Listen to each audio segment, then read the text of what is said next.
July 16th, 1969, Cape Canaveral. The launch pad is trembling.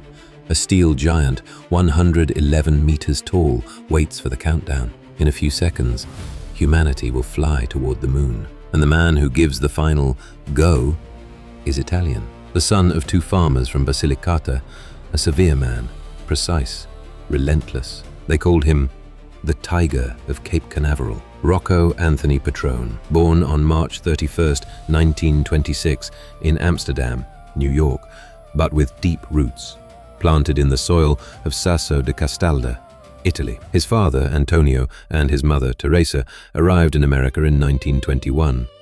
Two farmers, two dreams, a life to rebuild.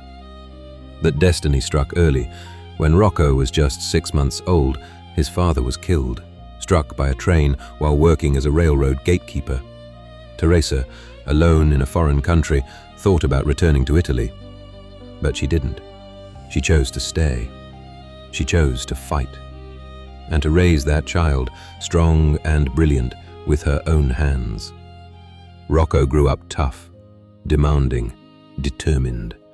A man forged by loss and by discipline.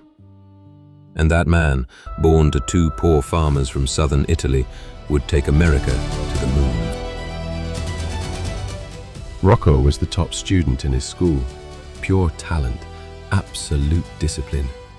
Thanks to his academic excellence, he entered the United States Military Academy at West Point, an extraordinary achievement for the orphan son of immigrants.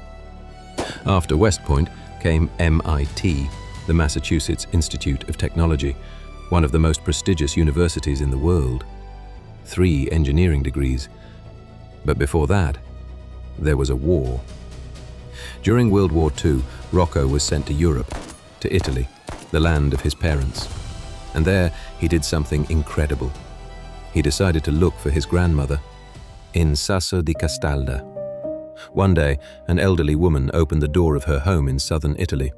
In front of her, a tall, imposing American soldier in uniform. A stranger.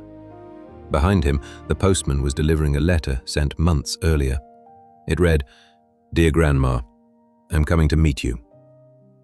After the war, Rocco returned to America. He completed his studies at MIT, and in 1960, he joined NASA. America had an impossible dream, to put a man on the moon before the end of the decade. In May 1961, President John F. Kennedy announced it to the world. A massive promise, maybe an impossible one. Rockets were exploding, technology wasn't ready. The Soviet Union was ahead.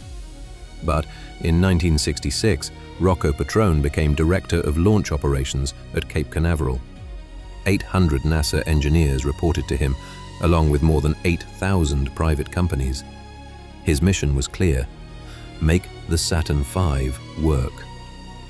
The largest rocket ever built, 111 meters tall, 3 million kilograms in weight, 6 million components produced by 2,000 companies. And there was a problem. The Saturn V could not be fully tested.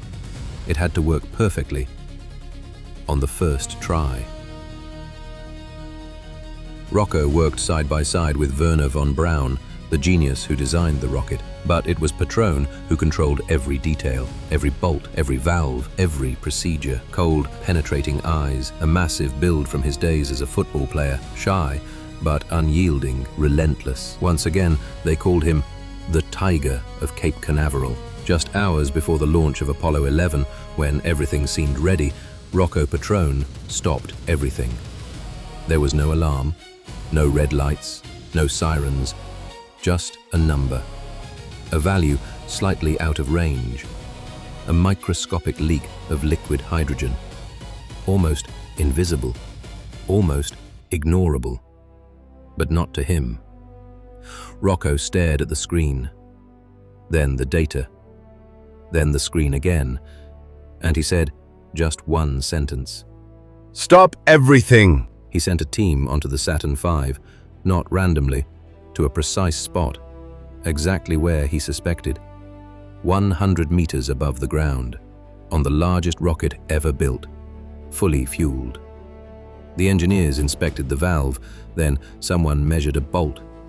It was too big, half a centimeter too long.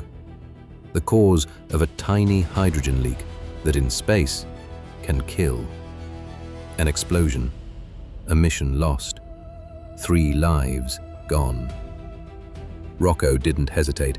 He ordered an immediate replacement. The launch was delayed only by a few hours. The countdown began again. Rocco was in the control room. He had checked every system, supervised every test, and given the final approval. 10, 9, ignition sequence start. 6, 5.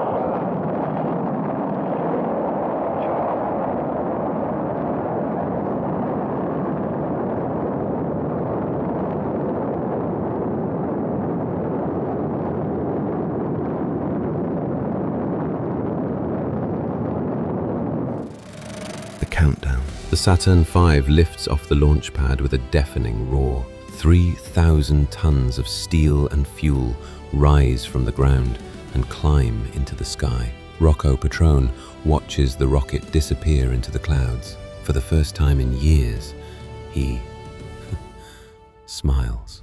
4 days later, Neil Armstrong steps onto the moon. One small step for a man, one giant leap for mankind. The son of farmers from Sasso di Castalda had taken humanity to the moon.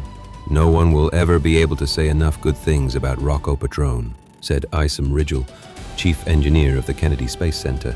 "We would never have reached the moon in time. We might never have reached it at all without him." His daughter Teresa later recalled, "As children, we didn't understand how important our father's work was. To us, he was just a great engineer, because he put magical lights on the Christmas tree, an extraordinary man, a normal father, an Italian who fulfilled the American dream." Rocco Petrone continued serving NASA until 1975. He supervised all the Apollo missions that followed. In 2022, the Kennedy Space Center officially renamed the Launch Control Facility the Rocco Anthony Petrone Launch Control Center, an eternal recognition for the man who made the impossible possible. His story teaches us that it doesn't matter where you come from, how humble your origins may be, with intelligence, hard work, and absolute dedication, you can reach the stars, literally. Rocco Petrone passed away in 2006 at the age of 80, but his legacy lives on. Every time we look at the moon, we should remember the Tiger of Cape Canaveral. This is the story of Rocco Petrone, from Sasso di Castalda to the moon. ItalianStories.org is a cinematic storytelling initiative dedicated to unforgettable Italian figures and to stories connected to Italy's cultural and historical legacy, in Italy and around the world. If you have a meaningful story to share, write to us. We will transform it into a film the world can see. Thank you for watching this video. Subscribe to the channel and leave your feedback in the comments.